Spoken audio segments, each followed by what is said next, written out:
The name Yugoslavia invokes very different emotions among different peoples. Some, for one reason or another, are convinced that their nation was wronged by this revolutionary project, whereas others insist how the whole experience was an expression of the dominance and supremacy of one specific nation over all others. The endless debate about the multi-ethnic common state, which first came in the form of a semi-feudal capitalist monarchy and then a socialist federation, seems to be endless. Everyone has allegedly been wronged by everyone else, and the ultimate conclusion, after two failed attempts followed by gruesome wars, is that we're all better off on our own, and always have been. Such a definitive conclusion is both extremely relevant and influential for the future of the Western Balkans. Have our common destinies truly parted ways for good, or is a third Yugoslavia a sensible possibility and a solution to the terrible conditions, economic stagnation, and societal decay that's been drowning its successor states for over 30 years of its absence? The ability to derive an answer to this question out of the sewers of historical revisionism is of tremendous importance. That's why we need to carefully ask ourselves, how true is this cynical conclusion? Who exactly has benefited and who has been wronged by the Yugoslav idea put into practice? Would history repeat itself if we were to give Yugoslavia another try? Has the principle of brotherhood and unity truly suppressed its constituent peoples into silent compliance? In summary, are the infamous Balkan nationalists actually right? Well, to address such a complex question with an answer which is satisfying to everyone involved will take more than a few paragraphs and, unsurprisingly, far more than one single video. In fact, it will take a series of videos which, although not really a Netflix original series, should tell a compelling story that will help us find an answer to all of these questions. But if this were to become a Netflix series, we all know how that would go. Some of you simply wouldn't be able to watch it because of your location, just like all other epic shows and movies that you're probably missing out on.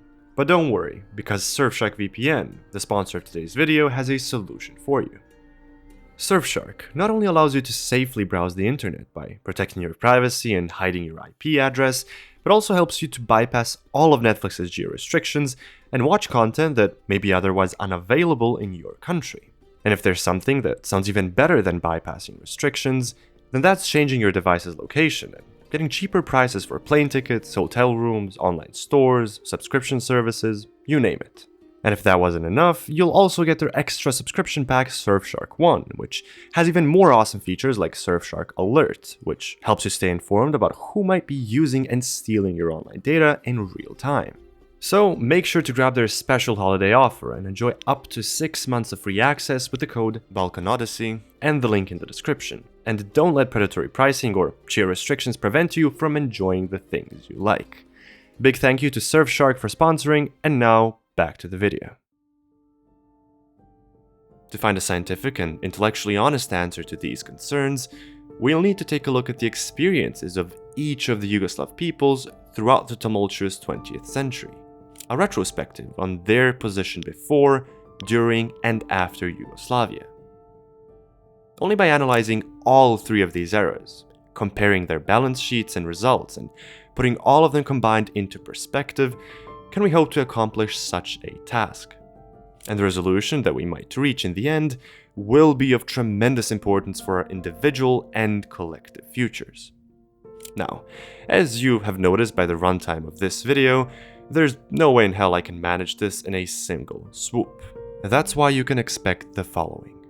Each of the constituent Yugoslav peoples, the Serbs, Croatians, Bosniaks, Slovenians, Macedonians, and Montenegrins, will be separately analyzed throughout the three eras of Yugoslav history, before, during, and after Yugoslavia. The experiences of Albanians I've already covered in a documentary about Kosovo. Nonetheless, each era for each nationality will have a dedicated 20-minute video delving into the socioeconomic, political, and cultural balance sheet of that time period. We'll begin with the Serbs, as the most populous and paradoxical nation in relation to Yugoslavia, since they see themselves as the most damaged by the common state, while everyone else views them as the undisputable oppressors and hegemons. The disproportionate love and hatred of Serbs towards Yugoslavia makes them the perfect opening case study and introduction into the series. Then we'll continue with the Slovenians as the most attached and alienated from the Yugoslav cultural area, a people who very few within Yugoslavia know anything about and have anything with.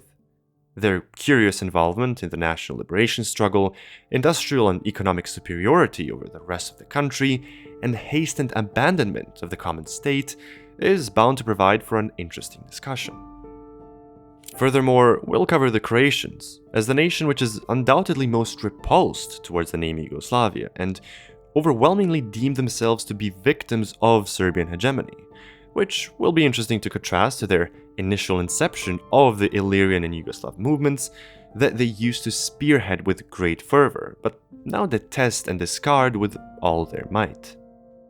After that, we'll cover the Bosniak perspective on the common state, as a nation which has undoubtedly had much to thank to the Yugoslav Communist Party in regards to their national ethnogenesis and emancipation, and has found itself in the epicenter of turmoil as the multi-ethnic state was crumbling, and the even more mixed Bosnian-Herzegovinian core caught the flames of civil war and felt the doctrine of brotherhood and unity crumble before their very eyes.